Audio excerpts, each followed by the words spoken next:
দেবাদিদেব, আমার আশ্রমের সন্তানদের তুমি রক্ষা করো।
शिवाय ओम नमः शिवाय ओम नमः शिवाय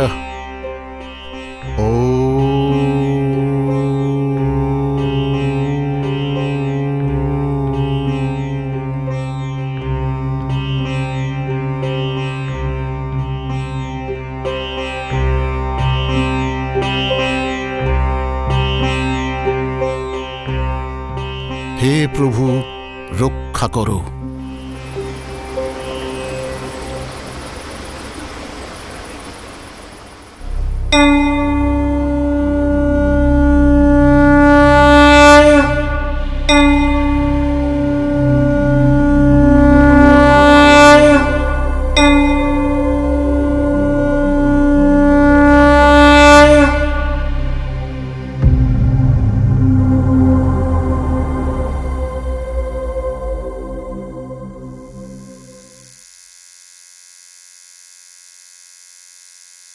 এই যে চা,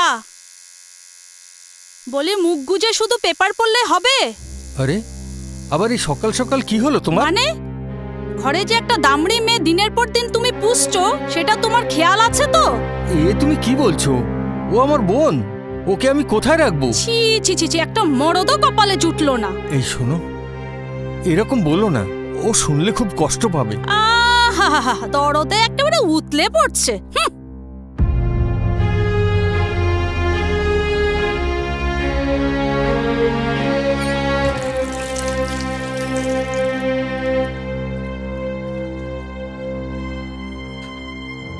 এখনো হয়নি তোমার এগুলো? এরপর তো আরো কিছু জামা কাপড় আছে, তাড়াতাড়ি কেচে ফেলতে হবে। বুঝতে পেরেছো তুমি? আমার হয়েছে যত জ্বালা।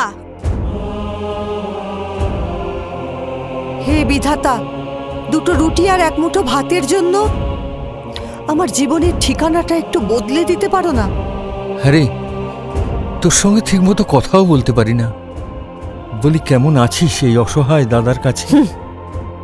জীবন যন্ত্রণা একটি প্রাণ, শুধু নিঃশ্বাস নিয়ে বেঁচে আছি এই সংসারে।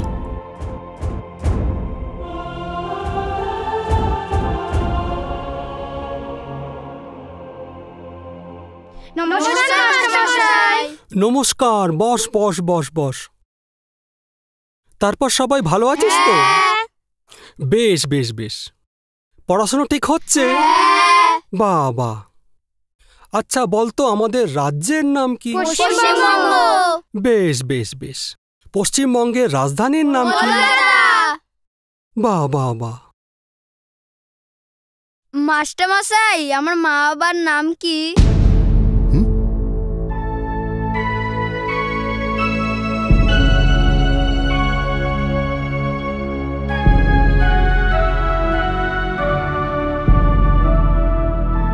মাস্টারমশাই, ছেলেমেয়েরা ঠিক পড়াশোনা করছে তো? হ্যাঁ হ্যাঁ, করছে করছে। দেখুন, এদের অনেক দায়িত্ব কিন্তু আপনার উপরে। হ্যাঁ হ্যাঁ এদের সঠিক রাস্তা তো আপনাকেই দেখাতে হবে। হ্যাঁ।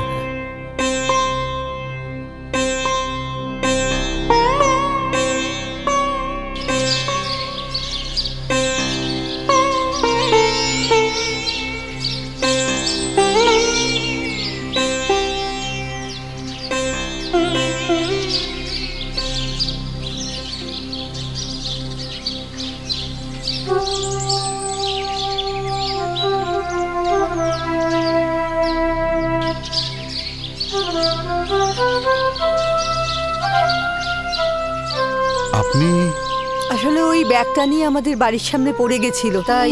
কে এসেছে? কেন রে? তোকে তো ভ্যান ভাড়া দেওয়া হয়, তো হেঁটে আসছিস কেন? ওই ভ্যান ভাড়াটা বাঁচিয়ে আমি একটু ওদের জন্য চকলেট বিস্কুট এনেছি। হ্যাঁ?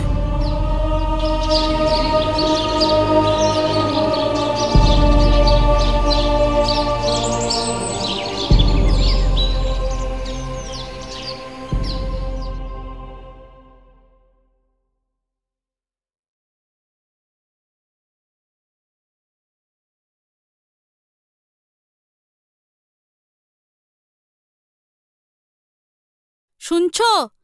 বলি, তোমার দরদি বোন কোথায় গেল? কোথায় আর যাবে? কোনো কাজ করছে হয়তো। ওই তো এসেছে। কোথায় গেছিলে? কিছু জোগাড় ঠোগাড় হলো নাকি?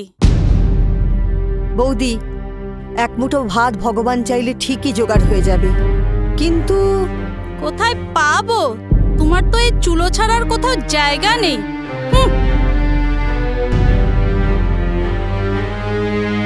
কি বিচিত্রই এই নারী।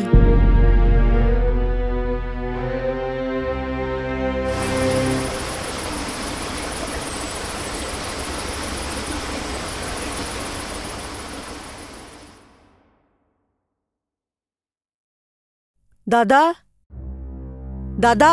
হ্যাঁ, কি বল? অনেক জ্বালিয়েছি তোদের, হ্যাঁ? এবার একটু নিজের রাস্তা দেখে নি। আমি ওই কাছেই একটা আশ্রম আছে, ওখানে চলে যাচ্ছে। হ্যাঁ? বাকি জীবনটা ওখানেই থাকবো। চলি রে দাদা। বোন, বোন, বোন, এই শুনছো? শুনছো? ও চলে গেল। শোন,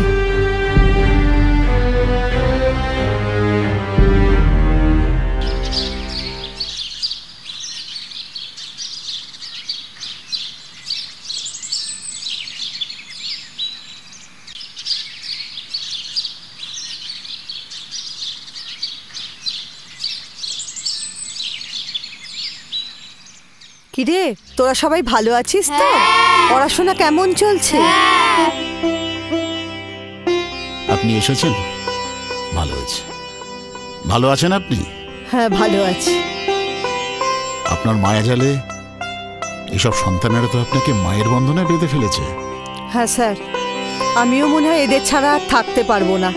এরাই আমার সন্তান, এরাই আমার শ্বাস প্রশ্বাস। ঠিক, আমি মুগ্ধ। আজ থেকে এই আশ্রমের সন্তানদের দায়িত্ব আমি আপনার হাতেই তুলে দিচ্ছি। স্যার, এ আপনি কি বলছেন? আমি কি পারবো? হ্যাঁ, আপনিই পারবেন। স্যার, আপনি আমাকে আশীর্বাদ করুন, ভগবান যেন আমাকে শক্তি দেয়। মা, তুমি আমাদের সাথে থাকবে গো? থাকবো।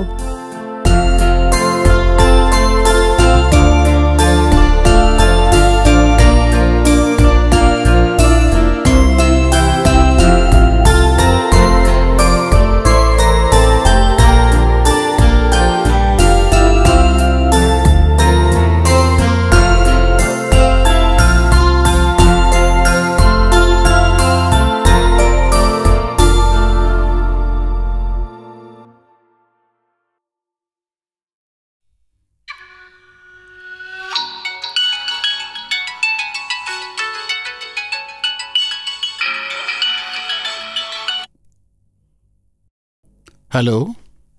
হ্যাঁ, hello, good morning sir. Good morning. Sir, আপনি কি মিস্টার সেন বলছেন?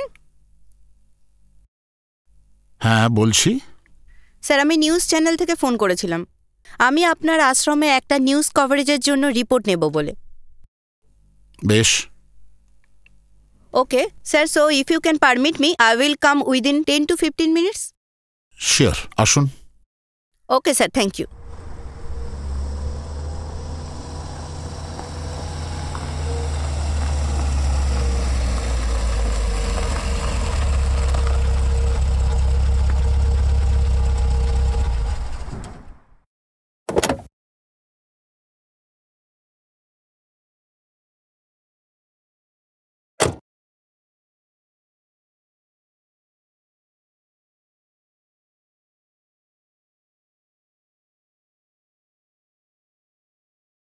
Good afternoon sir. Good afternoon. Sir, আমি নিউজ চ্যানেল থেকে ফোন করেছিলাম। আচ্ছা, বলুন। ওকে স্যার, আপনি মিস্টার রজনী সেন বলছেন? বলছি। Okay, thank you sir, nice to meet you. Sir, আপনার এই আবাসিক আশ্রমটি কতদিনের হলো স্যার? 10 বছর। Wow, great great. স্যার, আপনার এই আশ্রমে অ্যাভারেজ কীরকম স্টুডেন্ট আছে sir? Near out 40। Oh great, but it's quite unfortunate sir. আমাদের কাছে কিছু অন্যরকম খবর আছে স্যার। মানে? না মানে, আপনি সামাজিক কাজের সাথে সাথেও কিছু অসামাজিক কাজের সাথেও যুক্ত স্যার, ইজ ইট? হোয়াট? না মানে, আপনার একটা সামাজিক ফেস ভ্যালু আছে স্যার। সো আমরা চাই না কোনোভাবে আপনার ফেস ভ্যালু বা ইমেজটা সামাজিক স্তরে কোনোভাবে প্রশ্ন উঠুক বা নেগেটিভ কোনো রিয়াক্ট করুক। What do you mean? Please cool sir, don't worry. Next will see you again. Thank you very much sir, have a good day.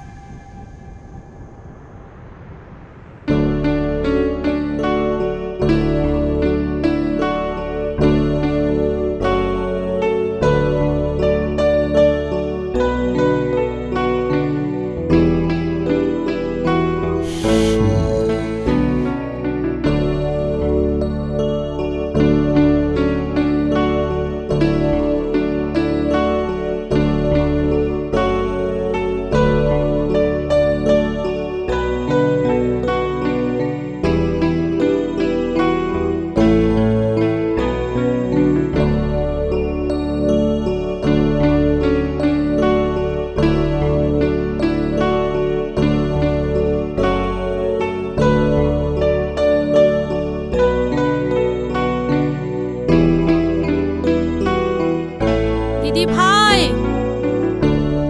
দিদি ভাই। ও, তোমরা কি ব্যাপার? আমায় ক্ষমা করে দাও, তুমি ফিরে চলো তোমার ঘরে।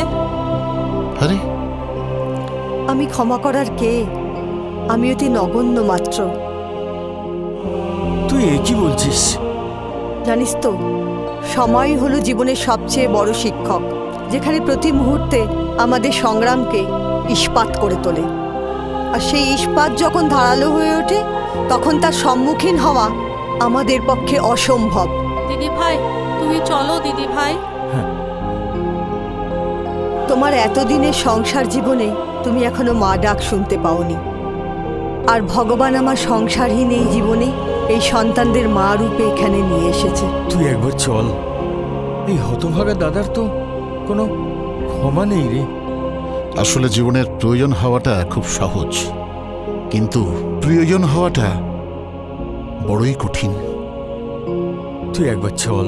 না রে দাদা, এখানে এসে যে বন্ধনে আমি আবদ্ধ হয়েছি তা আমার অমূল্য প্রাপ্তি। আর আমি যদি এদের ছেড়ে চলে যাই, তাহলে আজীবন আমার বিবেকের কাছে দংশন হব, দংশন হব, দংশন হব।